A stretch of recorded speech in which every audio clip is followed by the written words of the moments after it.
It's no mystery that the Apostle Paul successfully penetrated the pagan temples in the Roman world back in the day. So it wasn't something beyond him to rub shoulders with some male prostitutes. So let's scratch our head a little bit about the essence of the gospel that was extended, because our normal modern evangelical paradigm says, well, you got to hit him up with some law. Leviticus chapter 22 verse 18 says, you shall not lie with a man as one lies with a woman. It is an abomination. But you know what? If the Apostle Paul was pulling Leviticus in his penetration of the pagan temple worship amongst the male prostitutes, he would be backpedaling what he already spoke about when Moses is read, a veil covers their eyes. Because Moses wrote that verse in Leviticus 22 verse 18.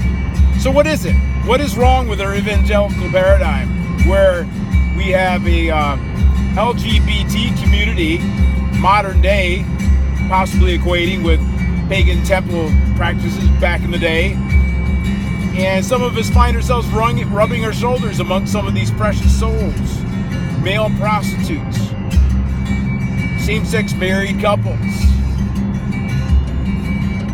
your average schmo effeminate. You know, the whole gamut of same-sex attraction in this demographic is somewhat clouded in the minds of the church because they keep defaulting to Leviticus chapter 22 verse 18 because a veil covers their eyes. They don't even realize it, that when Moses is read, a veil covers their eyes. When Moses is preached, it covers the eyes of the hearers, and it's got to blind the person spouting off that nonsense. The ministry of the law, the ministry of the letter brings death, or the ministry of the Spirit brings life.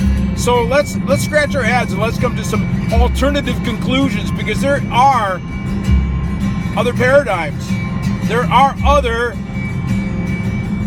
proclamations. There are other tools to utilize to rub shoulders in the midst of the penetration of the pagan temple practices or of the LGBT community.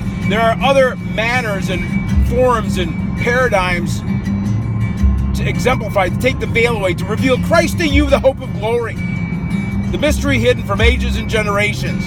Yeah, in a fabulous attire. Yeah, in a rainbow-colored robe. Christ there. Yeah, he's there. Let's find a paradigm to reveal him, to take away the veil, and to get over this worn-out paradigm of quoting the law to these precious souls as if that's going to bring them closer to Christ, closer to God, or do any benefit to them at all.